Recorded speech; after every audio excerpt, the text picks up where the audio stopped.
राम लक्ष्मण परशुराम संवाद काव्य का प्रथम काव्यांश का मैं सस्रवाचन करके इसकी व्याख्या करके आपको बताता हूँ। नाथ संबुधन भंजनिहारा, होई है केव एक दास तुम्हारा। आयस काह कहीं किन मोहि, सुनि रिसाई बोले मुनि कोहि। सेवक सो जो करे सेवकाई, अरि करनी करी अरि लराई। सुनहु राम जय शिवधन तोरा, सहस्र बाहु समसो रिपु मोरा।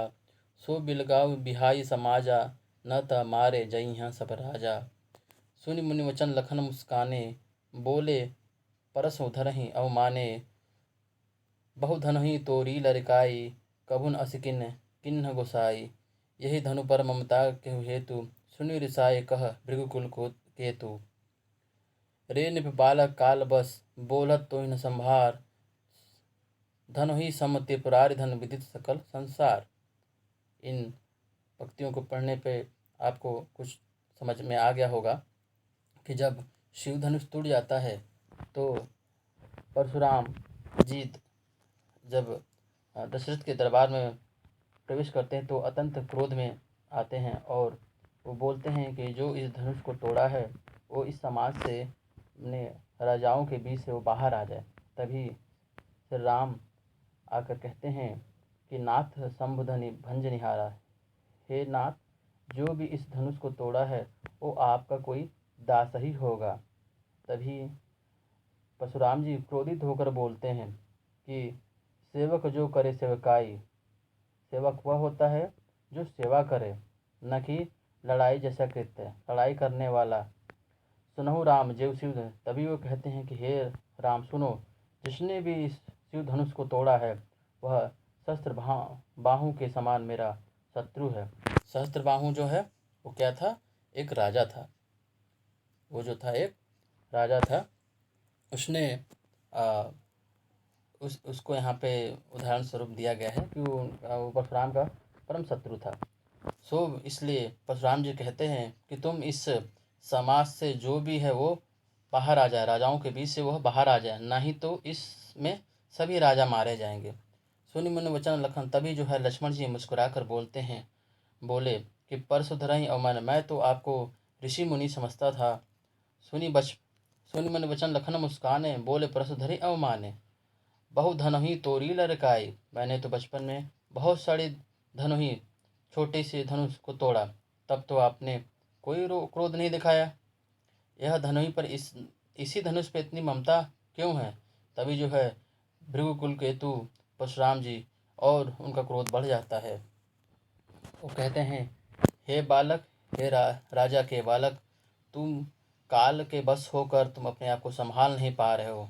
यह जो है ये कोई साधारण धनुष नहीं, यह विश्व विदित यानी कि पूरे संसार में भगवान शिव का धनुष है। सारा संसार इस धनुष के बारे में जानता है। इस प्रकार है, लखन कहा असि हमने जाना, सुनहि देव सब धनुष समाना। काछति लाभ जनु धन तोरे, देखा राम नयन के भोरे। छुअत टूट रघुपति न दोषु, मुनि बिनु काज करहि कत रोसु। बोले चितय परसु की ओरा, रेसठ सिनहु स्वभाव न मोरा। बालक बोले बधौ नहीं तोहि, केवल मुनि जड़ जानहि मोहि। बाल ब्रह्मचारी अति कोहि, विश्व विदित क्षत्रिय कुलद्रोही। भुजबल भूमि भूप बिन किन्ही, विपुल बार महि देव है दिन्ही। सहस्त्र बाहु भुज छेद निहारा, परसु बिलोक महीप कुमारा। मात पिता जनी सोच बच, करी महे किशोर। गर्भक के अर्भक दलन, परशु मोर अति घोर। अब इसकी व्याख्या समझते हैं। लखन, तभी जो है लक्ष्मण जी मुस्कुराकर हंसकर बोलते हैं, सुनहु देव सब, हम तो हे देव हम तो ये जानते थे, हे ब्राह्मण हम तो ये जानते थे कि सभी धनुष एक समान होते हैं। तभी वो राम की तरफ देखकर बोलते हैं, हमने इसके लाभ और हानि जानकर इस धनुष को नहीं तोड़ा। छुअत टूट रघुपति न दोष, यह तो भगवान राम के छूते ही टूट गया। मुनि बिनु काज करें, आप तो अकारण ही क्रोध कर रहे हैं। बोल चितय परसु की ओरा, रेसठ सुनहि स्वभाव न। तभी वह अपने फरसे की ओर दिखाकर बोलते हैं कि मेरा स्वभाव के बारे में तुम नहीं जानते। बालक बोल बधो नहीं तुम्हें, मैं बालक समझकर अभी तुम्हारा वध नहीं किया। केवल मुझे मुनि जड़ जाने, केवल मुझे सिर्फ मुनि ही ऋषि मुनि ही मत समझो।